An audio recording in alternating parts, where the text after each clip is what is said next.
Itu ada seorang tuh dari PSI dibilang, itu keributan ini dimulai oleh Pak Mahfud karena membandingkan pembangunan, di Indonesia dengan Arab Saudi. Saya enggak pernah ngatakan itu. Saya ngatakan persis yang dikatakan Pak Antoni Budiawan. Yang ngatakan itu pertama itu adalah CNBC, dan itu 10 hari sesudah lewat saya ngomong yang pertama itu, dan saya malah mengatakan kita tidak mau membandingkan dengan Arab Saudi. Ini bukan soal perbandingan, tapi prosedurnya itu sepertinya ada niat korup. Apalagi dari bunga yang begitu besar, dari 73M menjadi 2T, dan itu akan berlangsung selama puluhan tahun. Dulu berpindahnya dari Jepang ke Cina, itu katanya karena proyek ini akan dilakukan secara bisnis to bisnis. Jadi tidak pakai APBN. Dan waktu itu diumumkan ini tidak pakai APBN. Tapi ternyata ketika Pak Purbaya itu menyatakan saya tidak akan bayar dari APBN, itu kan berarti sudah ada perasaan-perasaan akan bayar APBN. Apa betul? Ternyata betul. Saudara sekalian, saya singkat saja, karena sebenarnya kalau lihat di YouTube potongan-potongan berita tentang ini selalu dikaitkan bahwa saya yang meledakkan kasus ini. Padahal yang benar itu kata Kang Jana tadi, saya hanya membooster. Karena sebenarnya yang paling langsung yang saya dengar itu di sini hadir malam ini Pak Agus Pambagio dan Pak Antoni Budiawan, yang ketika saya mendengar itu saya kaget, lalu saya angkat di podcast saya. Karena apa? Karena ini dugaan korupsinya dan dugaan pelanggaran hukum tata negaranya juga eh, muncul. Pertama begini dugaan korupsinya. Sebenarnya sebelum itu kita tidak ada masalah sebuah proyek itu rugi, apalagi untuk transportasi umum di berbagai negara katanya rugi ya. Nggak apa-apa rugi, meskipun ada di beberapa negara yang justru untung gitu. Ini rugi, ya tidak apa-apa rugi. Karena kita tahu kan proyek atau pembangunan tuh kan sering ada apa yang disebut spillover gitu ya. Atau investasi sosial istilah Pak Jokowi itu. Jadi kalau ada proyek ini biayanya besar tapi nanti akan ada kemajuan ikutan, di sampingnya akan muncul pasar, toko, sekolahan dan sebagainya di tempat-tempat berhentinya itu ya, nggak apa-apa rugi gitu. Tetapi masalahnya ini menimbulkan kecurigaan ketika terjadi perpindahan penanganan proyek dari kerjasama dengan Cina lalu dipindah ke Jepang, yang menurut beberapa pernyataan yang saya tangkap, menurut Pak Saud Situmorang, sebenarnya dari situ sudah ada mens rea, niat jahat gitu ya, atau niat tidak baik sudah ada di kepala orang yang memindahkan ini, dan itu patut diselidiki lebih lanjut. Kenapa? Karena begini, ketika kontrak dengan Jepang itu kan biayanya 6,5 miliar dengan bunga 1%. Sehingga kalau dirata-ratakan bunganya itu hanya 73 miliar 1 tahun. Tapi ketika berpindah ke Cina, turun menjadi 5,5 M dengan bunga 2% dan cost of run 3,4%, bunganya menjadi 2 triliun setahun. Dari 73 miliar menjadi 2 triliun. Itu hitungan Pak Antoni Budiawan. Oleh sebab itu menjadi pantas dong untuk dicurigai.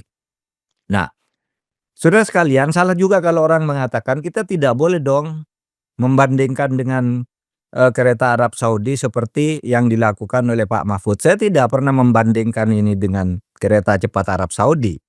Itu ada seorang tuh dari PSI dibilang, itu keributan ini dimulai oleh Pak Mahfud karena membandingkan pembangunan di Indonesia dengan Arab Saudi. Saya enggak pernah ngatakan itu. Saya ngatakan persis yang dikatakan Pak Antoni Budiawan. Yang ngatakan itu pertama itu adalah CNBC.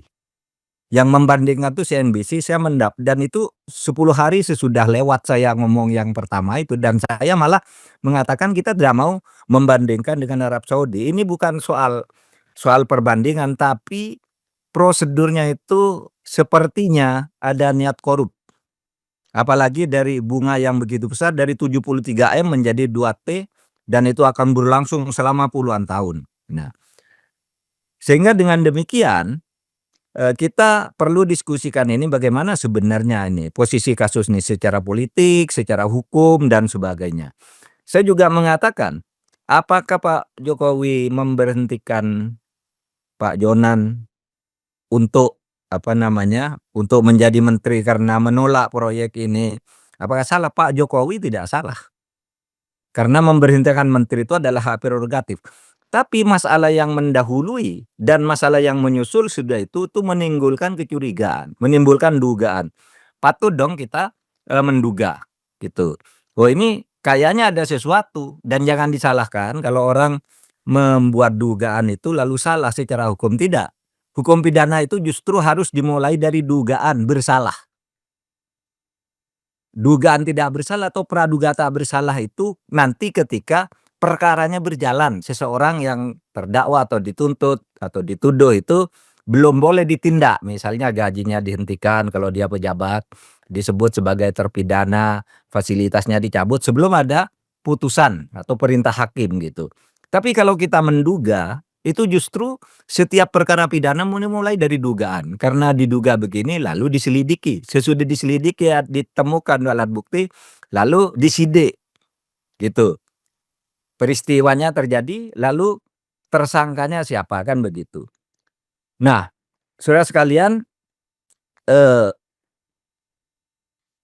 yang harus diselidiki adalah dugaan korupsinya itu yang merugikan rakyat banyak.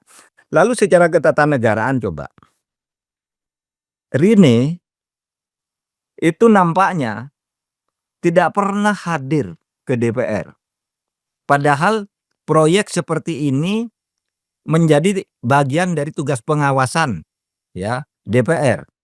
Hak anggaran DPR itu di sini nantinya untuk diawasi penggunaan anggaran negara. Tapi selama itu Rini Sumarno tidak pernah datang karena DPR meminta Rini Sumarno itu dipecat karena kasus Pelindo. Tapi Presiden Jokowi atas nama hak prerogatifnya tidak mau memecat juga, dan dia tidak pernah berembuk dengan DPR. Nah, ini melanggar pasal 11 ayat 2 Undang-Undang Dasar nih. Bukan hukum pidana, bukan hukum tindak pidana korupsi. Di dalam pasal 11 ayat 2 Undang-Undang Dasar disebut bahwa presiden di dalam membuat perjanjian internasional lain, ya selain perang, perjanjian damai, perjanjian kerjasama. Kalau ada perjanjian kerjasama, perjanjian internasional lainnya yang menimbulkan akibat luas bagi masyarakat dan terkait dengan beban keuangan negara, maka harus diputuskan bersama DPR. Ini tidak pernah. Saya cari-cari dokumen tuh mana nih pembicaraannya. Kapan bicara anggaran, bahkan dokumen-dokumen yang dicari itu sekarang tidak pernah muncul juga di dalam pemberitaan publik karena tidak ada yang tahu dokumennya, siapa yang tanda tangan, kapan negonya, dan sebagainya, dan sebagainya. Ada lagi, kenapa ini harus dicurigai?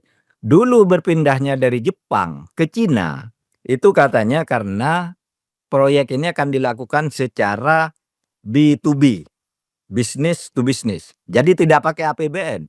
Dan waktu itu diumumkan ini tidak pakai APBN. Gitu. Pakai antar bisnis ke bisnis.